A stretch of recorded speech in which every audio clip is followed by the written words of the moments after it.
সবাইকে। শিশুদের টনসিলের ইনফেকশন হলে কি কি অসুবিধা হয় আর অপারেশনের পরে কেমন থাকে সেই ব্যাপারে জানাবো আজকে। দেখুন, একটা বাচ্চার গলায় যদি টনসিলের ইনফেকশন হয় তাহলে তার খেতে অসুবিধা হয়, গলায় কখনো কখনো ব্যথা হতে পারে। সব থেকে বড় ব্যাপার হলো যে টনসিলের ইনফেকশন হলে সঙ্গে নাকের পেছনে যে গ্ল্যান্ডটা থাকে, অ্যাডিনয়েড গ্ল্যান্ডেরও ইনফেকশন হয়ে বড় হয়ে যায়। তাতে নাকের শ্বাস নিতে অসুবিধা হয়, নাকে সবসময় সর্দি লেগে থাকে এবং রাতে ভালো করে ঘুম হয় না বলে বাচ্চাদের দিনের বেলায় ঝিমিয়ে থাকে এবং স্কুলে তাদের পারফরমেন্স কমে যায়। এই ধরনের বাচ্চাদের কোবলেশন দিয়ে টনসিল এবং অ্যাডিনয়েড অপারেশন করে দিলে অসাধারণ রেজাল্ট পাওয়া যায়। সেরকম এই বাচ্চাটির গলার টনসিলের এই অবস্থা ছিল, তার অপারেশনের পরে আজকে দেখাতে এসেছেন। এখন কেমন আছে তাদের কাছেই শুনে নেওয়া যাক। যে আপনার বাচ্চার নাম কি? ওর বয়স কত? ওর কি অসুবিধা নিয়ে এসেছিলেন? টনসিলের অসুবিধা নিয়ে এসেছিলাম।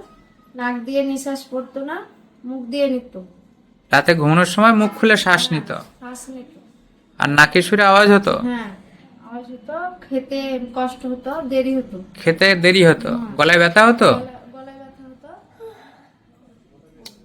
আর মানে রাতে ঘুমানোর সময় ঘুম সলিড হতো না মাঝে মাঝে ঘুম ভেঙে যেত? মাঝে মাঝে ঘুম ভেঙে যেত। তারপরে এখন অপারেশন করা হয়েছে, তাই তো? অপারেশন করা কোন পদ্ধতিতে? এই পদ্ধতিতে অপারেশন করা হয়েছে, কোবলেশন টেকনোলজি বলে।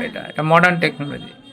অপারেশন হয়েছে কতদিন হয়েছে? 30/11-তে হয়েছে না, 30/10-এ হয়েছে।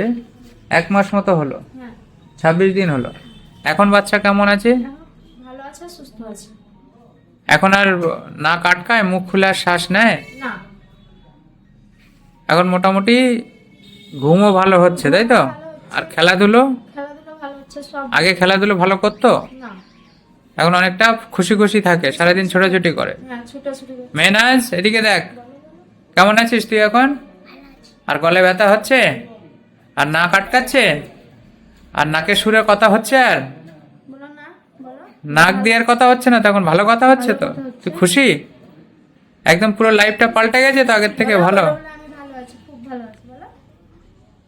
ঠিক আছে, থ্যাংক ইউ।